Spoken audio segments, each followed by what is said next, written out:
Ha pasado un largo tiempo desde que he vuelto a registrar algo en esta vieja computadora.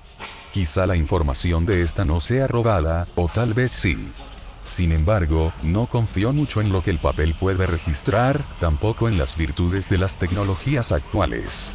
Es algo, por así decirlo, fuera de lo normal, todo esto que he pasado como una persona afectada por la normalidad.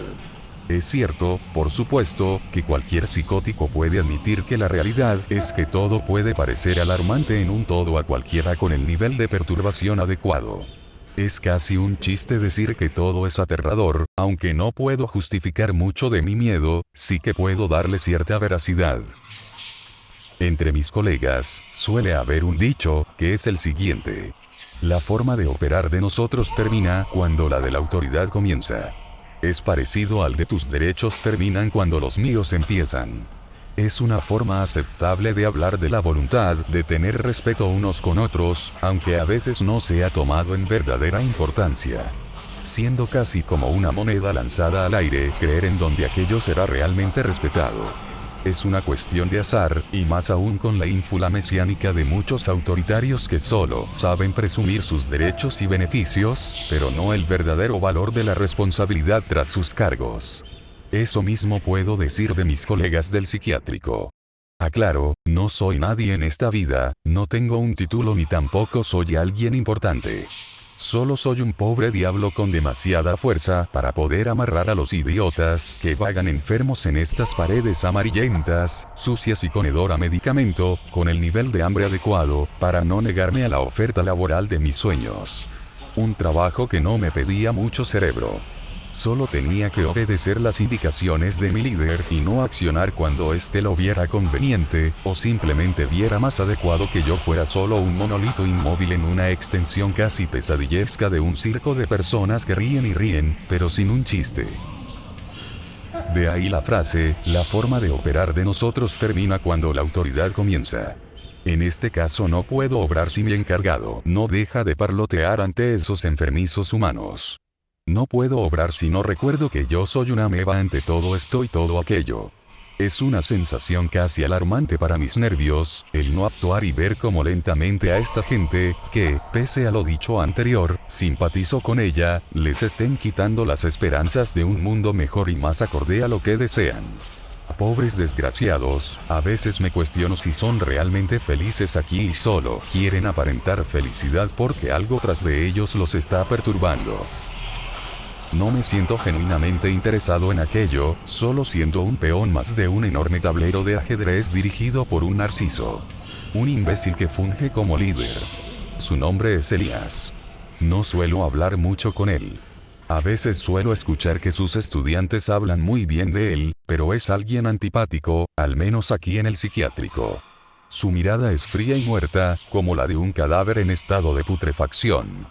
Junto a ello, esa maldita frase que siempre grita con total desprecio a quien lo mira, ese estúpido alarido que da al ver que toda falla, no puede sino causarme completa repulsión. ¿Qué pasó? Grita con fuerza a ello y esto seguro que le rompería el cuello sin dudar en mi capacidad para hacerlo gritar de dolor. Pero debo conservar mi paciencia o simplemente seré alguien en la calle, que sufrirá eternamente por la maldad del mundo de afuera, que jamás se detendrá por nadie ni por nada. Hoy tuvimos una conversación con un vigilante, quien advirtió que debía salir unos días y no podría estar en el psiquiátrico. Esto nos causó cierto revuelo pues no es tan normal que alguien como él, un fiel oficial que siempre cuida de los que son suyos y de los pacientes, tenga que retirarse. Según lo que me cuentan las lenguas de pasados y antiguos empleados, es la primera vez que lo hace desde hacía 24 años. Tiene ya 50 y es la primera vez en mucho tiempo que decide salir por un asunto más apremiante. Es tan extraño como escabroso siquiera pensar que se trata de un conflicto que está fuera de nuestras manos. No pienso realmente decir mucho, pero vaya que me causa una intriga. Nos pidió que tuviéramos el cuidado adecuado ante esto, pues algo podría pasar en su ausencia y sería algo que jamás podría perdonarse. Aunque alguien severo no era malo, solo testarudo, sin embargo, tenía más valores y mayor humanidad que el pseudo intelectual que tenemos por encargado. Así que, evitando ser obvios, solo dijimos que haríamos lo posible por conservar el control y la paz, siendo lo más cautelosos posibles y cuidadosos con cualquier posibilidad de algún fallo o complicación. Quisiera decir que eso calmó su miedo, pero había algo dentro de él, que, aunque no lo supiéramos, lo perturbaba enteramente. Su alivio era más por compromiso que porque realmente estuviera bien. Eso nos alarmó un poco, no obstante, solo debimos seguir sus órdenes. Mi cabeza dejó de lado aquello y decidí simplemente hacer caso del deseo del oficial, cuyo apellido era Martínez. Entonces la primera noche pasó como si nada. Lo cierto es que me era algo anormal no tener la guía del oficial en esa ocasión, pues era algo así como el faro del fin del mundo para nosotros, pues nadie podía ser más imparcial y moral que él. Era algo revelador a la forma en la cual él era capaz de accionar si es que algo no le parecía, no obstante, tal vez era su espíritu de hombre moral y vibrante que causaba cierta admiración a todos. No entendí mucho sobre ese carisma, hasta que logró darle su lugar a uno de los pacientes frente a Elías, quien fríamente solo lo miró como si no fuera nada. El oficial realmente no actuó de forma inadecuada, solamente fue capaz de defender a un paciente de una injusticia que no había sido justificada. Era difícil creer que un psiquiatra no pudiera tomar en consideración esa miserable situación y ser igual de apático. Me sorprende cómo es que los encargados de los demás humanos pueden ser tan crueles con su propia especie, que irónicamente les da el puto trabajo a esos enfermizos seres. No obstante, pese a mis pensamientos, la primera noche fue realmente algo normal, nada fuera de lo habitual. La primera noche fue casual, pero la segunda, con aquella incomodidad, me sentí más perturbado cuando algo que pude reconocer como el gemido de un paciente de dolor, me hizo palidecer. No es que no hubiera sufrimiento aquí, pues nadie podría soportar mucho tiempo estando aislado del mundo, porque pese a lo cruel que a veces es, se necesita de él para creer, falsamente, que se pertenece a algún lugar. Muchos deciden quitarse la vida al notar que no podrán hacer nada a favor de ellos, dentro de estas paredes completamente a prueba de enfermos mentales. Ha habido al menos 30 suicidios dentro de estas paredes. Y aunque las cosas puedan verse algo mejores, con todo aquello de los derechos humanos y la voluntad de los enfermos, lo cierto es que nadie es feliz encerrado.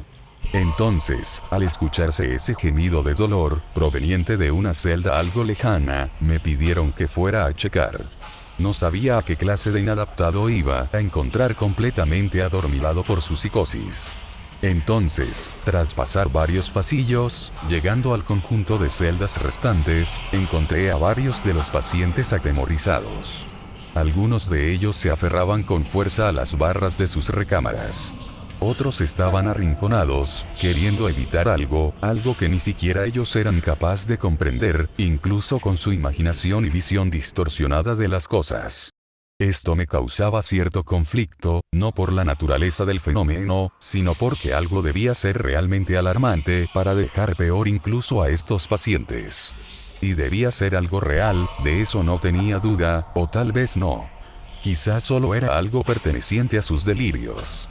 No obstante, al llegar a la celda de la cual parecía haber provenido aquel gemido, me di cuenta rápidamente de que nada era un delirio, que esta extrañeza era tan real como tú y como yo, tan latente como la venida de algo aterrador, ya sea en una calle oscura o un sitio concurrido, o tan manifiesto como el cadáver de un gato afuera de tu casa. El paciente estaba haciendo algo que, al voltearme a ver, pude notarlo. Antes solo me percaté de que el suelo estaba completamente cubierto de sangre, como si algo hubiera perforado el pecho de alguien y éste estuviera agonizando. Sin embargo, esa solo fue la punta del iceberg.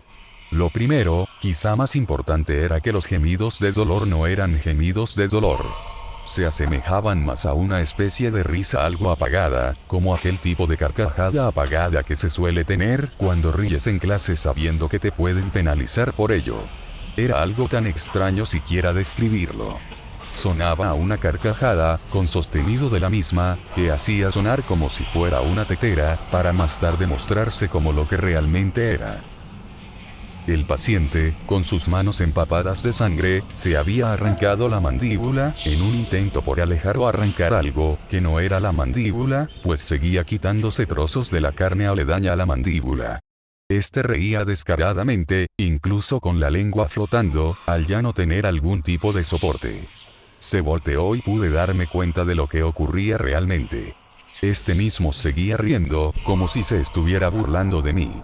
Al notarme, se abalanzó hacia la puerta y me vio con cierto atisbo de esperanza en sus ojos. Esperanza, algo que no sabía ni pensaba descifrar. Él lloraba mientras reía, como si no pudiera estar más que alegre de verme, sin embargo no era una alegría normal, ni por donde se le viese. Era algo así como el recordatorio de algo más grande, algo que no sabía cómo explicarlo. Era algo lejano a todo lo que, hasta entonces, había comprendido como normal. Era una patada en el culo con zapatos de brasa, que quemaba de forma gradual, hasta volverse insoportable. El paciente me seguía viendo, esperando a que hiciera algo, mientras este se reía. Creí en un inicio que este se estaba burlando, sin embargo, esa insistencia por intervenir no provenía de alguien haciendo una broma. Era directamente horror puro lo que aquello significaba. Entonces, con suficiente terror, le llamé a mis colegas, quienes, al igual que yo, no paraban de escuchar el gemido de dolor del paciente que se había arrancado la mandíbula. Ellos, al encontrarse de frente con lo ocurrido, se alteraron, de un modo que no era ni de lejos normal. Era algo, por así decir, perturbador en un todo. Ellos, al momento que este intentó pedir ayuda alterando su tranquilidad, consideraron si realmente algo ocurría o era otro chiflado como ellos creían. Yo veía a un hombre desesperado, calvo, con los ojos acabados y perdidos de vitalidad, piel pálida y que buscaba ayuda, a como fuera lugar y de quien fuese. Pues nadie debería de escatimar en rechazar la ayuda de algo o alguien independientemente de donde sea que venga. Entonces, siendo buenos samaritanos, decidimos abrirle la celda, pero esto no había terminado así tan fácil. El paciente, de la nada, comenzó a desgarrarse la piel de la cabeza y del cuello con sus uñas afiladas e irregulares. Su risa continuaba a la par que desfiguraba la carne de su cabeza y su cuello. Este la estaba arrancando como si se tratara de un animal, poseído por algo, y como si algún mal estuviera dentro de él. Como si quisiera desprender de su carne algo que le era completamente imposible de descifrar si podía.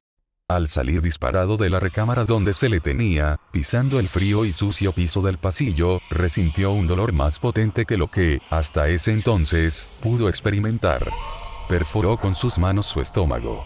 Con fuerza y perseverancia, haciendo que cada apuñalada fuera más profunda que la anterior. Esto nos alarmó por completo. Entonces, sacando de su abdomen sus entrañas y su estómago, careciendo gemidos de dolor, solo escuchamos las risas desenfrenadas del paciente que se estaba liquidando a sí mismo.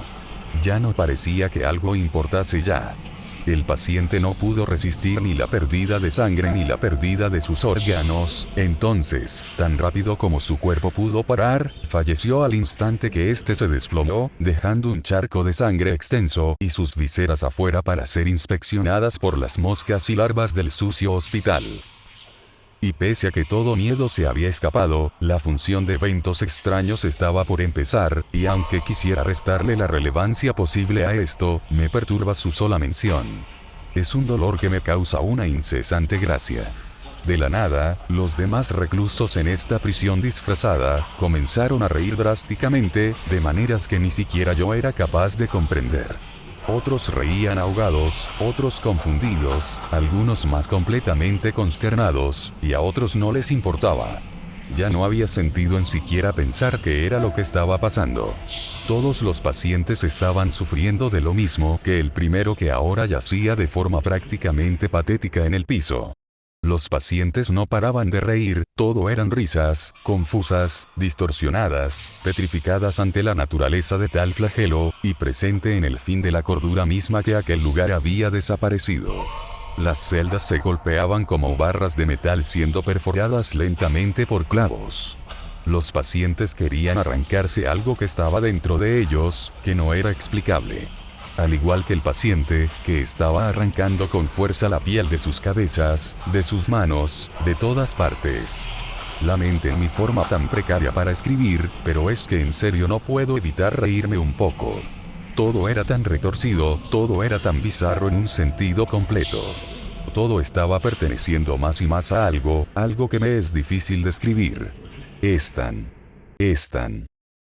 divertido. No puedo evitar reírme, en lo más mínimo. Todo era tan alejado a lo que podía controlar, sentía lentamente que la sangre me estaba hirviendo, como aquellos momentos en donde un golpe de calor controla completamente tus sentidos. Algo no estaba bien, pero me generaban cosquillas. Un cosquilleo que era difícil de descifrar hasta para el más detallista de los dolientes. Era similar a sentir agujas perforando y entrando, en mi carne, en mis brazos, en mis piernas, en todas partes. Era una agonía sin ningún fin aparente. Ahora que describo esto me siento incluso más pequeño que estos pobres diablos, cuya maldad fue simplemente ser menores en capacidades o en normalidad al demonio citadino y suburbano. Me quería quitar este dolor, pero era algo casi imposible, entonces con fuerza comencé a arrancar la piel de mi cuerpo, cada paso que daba de este viaje sin retorno, perdiendo mi humanidad era un tortuoso camino hacia la nada misma. Entre más sangre perdía y más piel se caía, peor me sentía, sin atisbo de que esto o aquello pudiera mejorar en lo más mínimo. Era tan extraño todo, toda esta queja, sin sentido, sin razón de ser, ¿para qué? Estoy relatando lo último que me queda de humanidad en esta computadora, que se encuentra cerca de la sala de vigilancia, pues quizás sirva de información para aquel que ose de volver aquí y se percate que todos, los pacientes, los encargados, la vida misma, ha muerto, de manera fulminante por algo que nos es difícil de describir. La sangre hace que sean difusas las letras en el teclado, pero ¿es esto o simplemente dejar con la incógnita al mundo sobre lo que ha ocurrido aquí? No tengo alternativa. Ahora es vuestro turno.